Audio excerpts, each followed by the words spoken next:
جی ناصر، programme میں ایک دفعہ پھر خوش آمدید کہتے ہیں۔ مصطفیٰ کمال صاحب، آپ کو نہیں لگتا کہ ان تمام الزامات کو ثابت کرنا بہت ضروری ہے ایک عام ورکر کو سمجھانے کے لیے، ایک عام ووٹر کو سمجھانے کے لیے، کیونکہ وہ یہی کہتا ہے کہ یہ صرف الزامات ہیں، ثابت کہیں نہیں ہو رہا؟ میں جو ہے وہ ووٹر تو سمجھ رہا ہے اور ورکر بھی سمجھ رہا ہے، اس کی مجھے پریشانی نہیں ہے، میں آپ کو سمجھا دیتا ہوں تھوڑی دیر کے لیے یہ والی پریشانی بات۔ مجھے بھی نہیں وہ یہ ہے پلیز۔ اچھا، تو پھر آگے چلتے تو وہ جس کا آپ نے پوچھا ہے اس کو تو کوئی پریشانی نہیں ہے، وہ تو آ رہا ہے میرے پاس، ساری باتیں سمجھ رہا ہے۔ پھر آگے چلتے ہیں اس سوال کو آگے، اگر آپ کو نہیں ہے تو پریشانی تو میں آگے چلتا ہوں۔ نہ مجھے پریشانی ہے نہ میں پریشان ہوں، میں صرف یہ جاننا چاہ رہی ہوں کہ آپ کو نہیں لگتا کہ ان الزامات کا ثابت ہونا بہت ضروری ہے کسی نہ کسی فورم پہ، عدالت میں؟ نہیں ہوگا۔ آپ نے جن چیزوں کا ذکر کیا ہے، اب اس کو دوسرے پیرائے میں آپ کو صرف ایک جنرل سا تجزیہ دے دوں میں آپ کو۔ میں نے کوئی بھی بات اپنی طرف سے نہیں کی ہے سوائے ایک دبئی کی میٹنگ کے حوالے سے، ٹھیک ہے؟ میں آپ کو ون بائی ون 3-4 چیزیں بی بی سی ورلڈ نے ڈاکومنٹری چلائی، نادیہ چلائی نا، بی بی سی ورلڈ نے ڈاکومنٹری چلائی جس نے پہلی دفعہ، جس میں انہوں نے جو ہے وہ ڈاکومنٹس دکھائے اور کہا کہ ایم کیو ایم کا را سے تعلق ہے، ایم کیو ایم را سے فنڈنگ لیتی رہی ہے اور ایم کیو ایم کا را سے تعلق ہے۔ اور اس نے اپنے کامنٹس میں یہ کہا کہ جو ہے وہ اسلام آباد، لندن اور جو ہے وہ دہلی میں اس کے اوپر بڑی زیادہ تشویش پائی جاتی ہے اور ساری چیزیں۔ بی بی سی ورلڈ جو ہے وہ نادیہ لندن میں ہے۔ آپ کو پتا ہوگا کہ لندن میں ڈیفیمیشن کا جو قانون ہے وہ اتنا خطرناک ہے اور اتنا سخت ہے کہ لوگوں کی پوری جائیدادیں جو ہے نا ضبط ہو جاتی ہیں اگر کوئی کسی کے اوپر غلط الزام لگائے، رائٹ؟ آپ کو وکیل کے لیے پیسے بھی نہیں دینے پڑتے، وکیل جو فری میں کام کرتا ہے، کہتا ہے اگر آپ کا کیس اسٹرانگ ہے تو آپ آدھے جب پیسے ملیں گے آپ کو جب کلیم کے تو آدھے پیسے آپ ہمیں دے دیجیے گا۔ اس طرح کے وکیل مل جاتے ہیں، بڑے لائرز کمپنیز مل جاتی ہیں۔ ایم کیو ایم جو ہے وہ آپریٹ کرتی ہے لندن سے، بی بی سی جو ہے لندن میں ہے۔ اتنا بڑا الزام لگا دیا انہوں نے ڈاکومنٹس کے ساتھ، 1 سیکنڈ میں جو ہے وہ سو ہو جائیں، وہ بی بی سی والے سو ہو جائیں۔ یہ پاکستان نہیں ہے، لندن ہے۔ آج تک کوئی انہوں نے اپلیکیشن تک نہیں لگائی ہے وہاں پہ، کوئی اس پہ جو ہے وہ آواز نہیں ہے، نمبر 1۔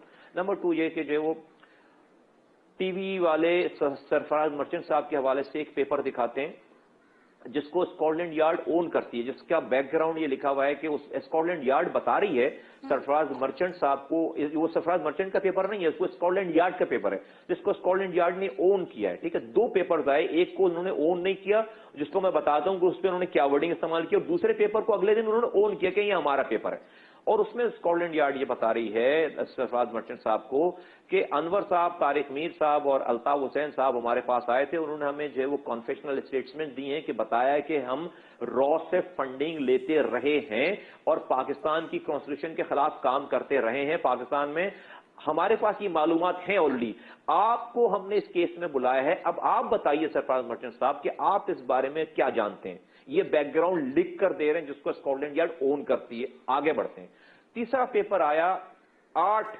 پیجز کا جس میں طارق میر صاحب کی کانفیشنل اسٹیٹمنٹس ہیں، جس میں وہ بتا رہے ہیں کہ الطاف حسین صاحب یورپ کے 4 شہروں میں را کے چیف سے خود عمران فاروق صاحب، طارق میر جن کا یہ پیپر ہے، جن کے یہ پیپرز آئے ہیں، اور انور صاحب نے ملاقاتیں کی ہیں اور باقاعدہ ٹرمز اینڈ کنڈیشنز اور پیسے اور کاروائیاں سیٹ ہوئی ہیں، طے ہوئی ہیں۔ اس پیپر کو اسکاٹ لینڈ یارڈ نے کہا کہ یہ ہمارے ریکارڈ کا حصہ نہیں ہے، اس کے کانٹینٹ کو ڈینائی نہیں کیا۔ بالکل ٹھیک کہہ رہی ہے اسکاٹ لینڈ یارڈ، کیونکہ یہ ان کے ریکارڈ کا حصہ اس لیے نہیں کہ طارق میر صاحب کی جو وکیل تھی، اس وکیل نے جو وہ بیان دے رہے تھے جس وقت وہ اسٹیٹمنٹ ریکارڈ کرا رہے تھے اسکاٹ لینڈ یارڈ کو، تو وہ الاؤ کرتے ہیں اسکاٹ لینڈ یارڈ والے کہ اپنا ایک وکیل، اپنا پروسیکیوٹر بٹھائیں وہاں پہ۔ اس وکیل نے پوری سمری بنائی اور جب اس نے ایک سمری بنا کر جو ہے وہ 8 پیجز کہیں سے جو ہے یہ نکلے ہیں وہاں پہ، کانٹینٹ سے ڈینائی نہیں کیا، اور انہوں نے جس کو کہا کہ یہ ہمارے ریکارڈ کا حصہ نہیں ہے۔ پھر چوتھی بات پھر ہم نے کی دبئی میں، کہ دبئی میں ایک میٹنگ باقاعدہ ہم لوگوں کو بلایا گیا، 8 لوگوں کے جس میں رحمان ملک صاحب شامل تھے اور انور صاحب، طارق میر صاحب کو وہاں رحمان ملک صاحب وہ میرے بیان کے بعد انہوں نے را کے خلاف تین اسٹیٹمنٹس دیے 1.5 مہینے میں، 2 مہینے میں را کے خلاف انہوں نے جو ہے وہ 3 بیانات دیے، بڑے ہارڈ ہٹنگ۔ تو وہ بتا رہا ہے، وہ یہ والا ان کا بیان بتا رہا ہے کہ وہ اپنے ریکارڈ کو سیدھا کر رہے ہیں، ٹھیک کر رہے ہیں، تاکہ جب سے کبھی ان سے پوچھا جائے تو وہ بتائیں کہ بھائی میں تو خود راؤ کے خلاف ہے۔ نہیں، اس کو آگے بڑھتے ہیں، میں ابھی تک اپنی بات پہ قائم ہوں، قائم خانی صاحب قائم اس میں میٹنگ میں تھے اور 6 افراد اور تھے۔ सिर्फ मैं बताना ये चाह रहा हूँ कि हुकूमत पाकिस्तान की सूबाई हुकूमत और वफाकी हुकूमत और बरतानिया को क्या जरूरत पड़ी है अल्ताफ हुसैन साहब के खिलाफ मुकदमा चलाने की या उनको बंद करने की या उनके खिलाफ कार्रवाई करने की। इतना जबरदस्त जैकपॉट हिट हुआ है सूबाई हुकूमत को और फेडरल गवर्नमेंट को कि एक शख्स जो कि पूरी पार्टी का मालिक है, उसके कहने पे पूरी पार्टी चलती है, उसको कराची के लोगों ने बाय डिफॉल्ट जो है वो 85% मैंडेट दिया हुआ है और वो बाल बाल उसका जो है वो बुराइयों में और जुर्म में डूबा पड़ा हुआ और वो अपने हथियार डाल चुका है, दुनिया को बता चुका है।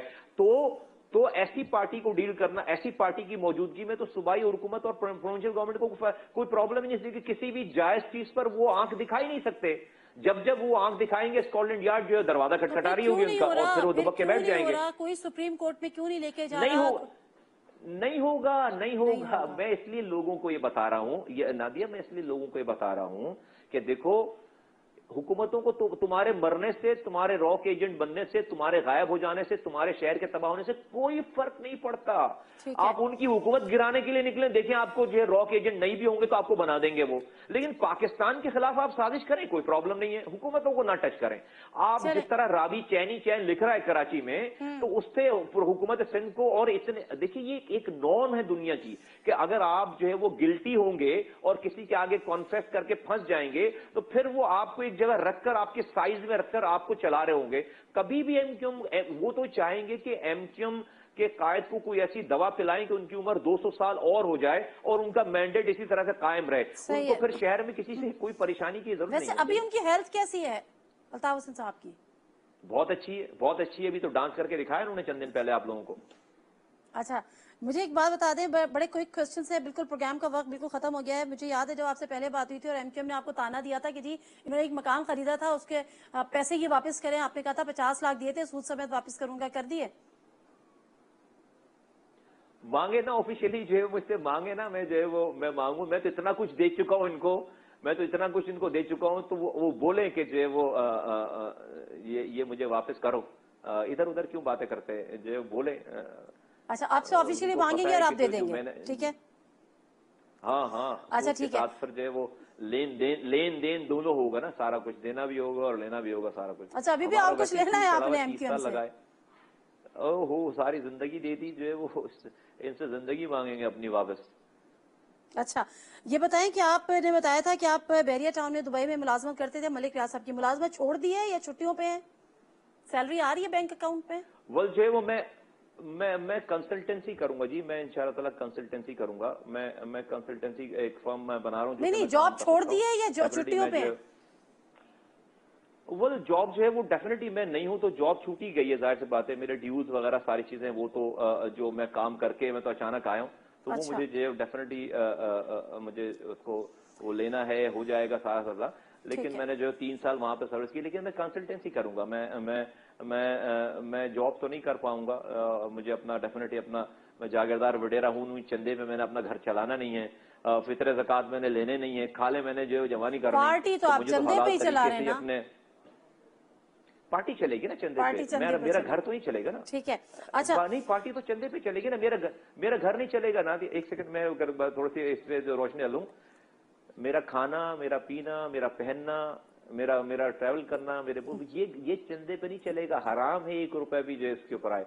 मैं जो है वो लंदन में जुआ नहीं खेलूंगा, मैं शराबें नहीं पीऊंगा लोगों के जो है वो ज़कात और फितरे के पैसे से और चंदे के पैसे से, ठीक है? मैं घर नहीं खरीदूंगा, ठीक है, और मैं तनख्वाहें नहीं दूंगा, माइंड यू। 2013 में जब आप इस मुल्क से चले गए थे तो आपने कहा था कि आपकी जान को खतरा था और आप इस मुल्क से चले गए थे। आपको आपकी जान बचाने में और इस कराची से बाहर निकालने में, इस मुल्क से बाहर निकालने में किस शख्सियत ने आपका साथ दिया था? मैंने ये तो नहीं कहा कि मेरी जान को खतरा था, कि मैं जो है मैंने कहा आपको जो है वो देखिए, एमक्यूएम से इनराव करके इस मुल्क में, इस कराची में तो कम से कम नहीं रहा जाता ना, नहीं रहा जा सकता। एमक्यूएम से निकलने का मकसद ये कि कम से कम आप कराची छोड़ें। नहीं, अब वो लोगों की बात और है, मैं अपनी बात बता दूं। मैं पाकिस्तान को छोड़कर इसलिए गया कि मैं कन्फ्रंटेशन नहीं चाहता था। मैं जब पार्टी छोड़ दी थी, आपकी जान को खतरा नहीं था? चाहता था। सुन तो ले, सुन, मैं अर्ज कर रहा हूं, जान को खतरा तो जो है वो स्कूल में जाने वाले बच्चे नहीं को नहीं भी नहीं, है नादिया। मुझे बताएं जिस रात ये तमाम चीजें हुई एमक्यूएम में 19 मई के बाद की बात कर रही हूँ, आपको एमक्यूएम से कोई खतरा नहीं था किसी किस्म का जान का? नहीं नहीं नहीं नहीं नहीं, था। मैं 19 मई को कब गया हूँ भाई? मैं 19 मई मैं की 19 मई को कब गया हूँ? मैं ये नहीं कह रही कि आप 19 मई को गए, मैंने कहा 19 मई का जो वाकया हुआ था और उसके बाद जो हालात में तब्दीली आई, आपकी जान को एमक्यूएम से कोई खतरा नहीं था। नहीं, आप लोगों को पता नहीं कब थोड़ा सा जो है वो अंदाजा होगा। एमक्यूएम में रहने वाले नहीं, एमक्यूएम में रहने वाले हर आदमी को हर वक्त खतरा है। ठीक है, कौन जब कोई बाहर वाला नहीं मिल रहा तो जो है वो अपने लोगों को ही काम हो जाता है। तो ये तो नहीं, मुझे पर्टिकुलर मैं सिर्फ ये जानना चाह रही हूँ कि आपको इस मुल्क से बाहर निकालने में के पीछे कोई शख्सियत थी या नहीं थी? एमिरेट्स एयरलाइन थी मुझे इस मुल्क से बाहर लेके जाने वाली। एमिरेट्स एयरलाइन थी, EK 006। कोई शख्सियत नहीं थी, ऑन रिकॉर्ड आप ये बात कर रहे हैं, कोई शख्सियत नहीं थी, कोई शख्सियत नहीं थी। ठीक है, तो जब गया हूँ तो लोगों को पता नहीं था। मैं जब गया हूँ तो लोगों को पता नहीं था कि मैं जा रहा हूँ। उस वक्त तो जो है वो मैं ऐलान करके तो नहीं जा रहा था कि मैं पार्टी छोड़कर जा रहा हूँ, मैं तो चला गया बस। ठीक है, अच्छा, किसी से मदद नहीं ली थी आपने? ठीक है, आगे बढ़ जाते हैं। मैं सिर्फ आपसे आखिरी बात जानना चाह रही हूँ, जब मैं आपसे इंटरव्यू कर रही थी, जब कराची आई थी, वेरी फर्स्ट डे जब आप आए थे, वेरी सेकंड डे इनफैक्ट जब आप कराची आए थे आपने अपनी पार्टी, उस समय मैंने आपसे बात की थी कि आप पे एक बहुत संगीन इल्जाम है अजीम अहमद तारिक के कत्ल के हवाले से, लोग कहते हैं, और आपने कहा था कि अगर किसी ने कोई बात की तो मैं ये उस वक्त जवाब दूंगा, अभी मैं इस पे ना तरदीद करूंगा ना तस्दीक करूंगा। मेरी बात हुई थी आफाक अहमद साहब से, मैं वो क्लिप आपको सुनवाना चाहती हूँ, आपके कॉमेंट लूंगी, जरा सुनाइएगा।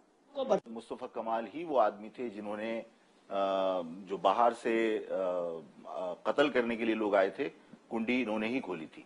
मेन दरवाजा खोले बगैर आप किसी को अंदर आने का कोई सवाल ही पैदा नहीं होता था। मुस्तफा कमाल इस वाक़े के बाद घर छोड़कर चले गए थे। मुस्तफा कमाल इस वाक़े के बाद घर छोड़कर चले गए थे। मुस्तफा कमाल साहब, मैं इसके ऊपर जो है वो मुझे तो हैरत इस वाली बात पे है कि लोगों को कोई बताने वाला, कोई साथ बैठ के बताने वाला, होश दिलाने वाला नहीं है। मैं इस वाली बात पे तो कोई जवाब नहीं दूंगा, मैं इसमें मुनासिब ही नहीं समझता। खैर मेरा कोई लेवल ही नहीं है। नहीं, जवाब ना देना तो शुकूक व शुबहात को जन्म लेता है। सुने ना, सुन तो ले। आप करती रहे यार, शक करती रहे, आप और करें, शक करें। चले, अब मैं जो अगली बात कर रहा था वो भी नहीं करता, अब शक करें, पहले शक कर लें। नहीं, आप आखिरी आप शक कर लें। नहीं, आप मैं नहीं शक करें। मैंने कहा शुकूक शुबात को जन्म देता है, जवाब ना देना तो दे जवाब। अरे नहीं भाई, रोड चलते हुए कोई भी कोई बात कर ले जो है वो। ये रोड चलते नहीं है, ये उस वक्त आपकी पार्टी में थे। अरे भाई नहीं थे ना हमारी पार्टी में। ये अभी मैं क्या बोलूं, मैं इनके ऊपर बात ही नहीं करना चाह रहा। ये अभी सच्चा झूठा कुछ तो कह दें, झूठ बोल रहे हैं, सच बोल रहे हैं, इतना तो बोल दें। घर तो दूर की बात है, उसके जो है वो मैं कभी अजीम अहमद तारिक साहब के साथ रहा ही नहीं, कभी भी नहीं जिंदगी में। मैं तो बड़ा छोटा कारकुन था और अजीम अहमद तारिक के साथ जो है वो मैं कभी जो है वो, घर तो दूर की बात है, उनसे मैं ख्याल है 10 किलोमीटर की रेडियस में भी मैं शायद कहीं भी कभी जिंदगी में नहीं रहा। मैं ये पता नहीं जो कहा से इनको कौन किस तरह बता रहा है मेरे जहन में। खैर, और जब मैं सुनी थी पहली दफा ये वाली बात, मैंने कहा मैं इसको चैलेंज करूंगा इस आदमी को किसी और तरीके से। बट छोड़े ऐसी जो है वो, इनको बोले प्रूफ करें, आज ले मैं बैठा हूँ सारी चीजें। उनके घर वाले होंगे, उनकी मिसेस थी उनके घर पे, उनके बच्चे होंगे, सारी चीजें मुझे और वहां पर उनके जमाने में प्रेस होता था, उनके सारे लोग, तो सबको पता होगा कि जो लोग साथ होते थे सारे लोग। चीजें वही वाली बात है कि प्रूफ होती है तो फिर मानी जाती है। मैं यही तो आपसे शुरू में कहना चाहती थी कि प्रूफ करना जरूरी है। अच्छा चलो भाई, प्रूफ नहीं, अच्छा मैं प्रूफ भी नहीं, अच्छा हटा देते हैं प्रूफ। आप मुझे पता कहाँ की बात करें प्रूफ। मैं कह रहा हूँ कि मैं उसके मैं तो सामने बैठा हूँ, मैं कह रहा हूँ कि उसकी कई किलोमीटर की रेडियस में कभी अजीम अहमद तारिक के साथ में रहा ही नहीं, कभी सेकंड भर के लिए भी नहीं रहा। कहीं दूर दूर से मेरा ताल्लुक नहीं। मतलब मैं उनके घर के अंदर में तो बहुत ही इंपॉर्टेंट आदमी होता तो रहता ना, मैं तो उनका कारकुन ही नहीं था कभी। ठीक है, कभी भी। ठीक है, thank you very much Mustafa कमाल साहब आपके टाइम का। नाज़रीन, हम बात कर रहे थे मुस्तफ़ा कमाल साहब से और मुख्तसरन ये कि बहुत से ऐसे इल्ज़ामात थे जो पीएसपी पे लगाए जाते रहे हैं और लगाए जा रहे हैं। बहुत से ऐसे इल्ज़ामात हैं जो मुस्तफ़ा कमाल साहब पे लगाए जा रहे हैं, उनसे जवाब लेने की कोशिश कर रहे थे। बहरहाल एक जमात है और जो बात है, मेरा अपना पर्सनल परसेप्शन है, बहुत से लोग इस पे डिनाई करेंगे कि जी ये इस्टेब्लिशमेंट का टोला है। आज मैं आपको बता सकती हूँ बड़ी ऑथेंटिसिटी के साथ कि एमक्यूएम के एक बड़े सीनियर रहनुमा ने मुझे कॉल करके ये कहा कि जी पीएसपी के पीछे या मुस्तफ़ा कमाल के पीछे आईएसआई है। तो मैं ये सोच रही थी कि आईएसआई है ना, रॉ तो नहीं है। नादिर मिर्जा को इजाजत दीजिए, अल्लाह हाफिज।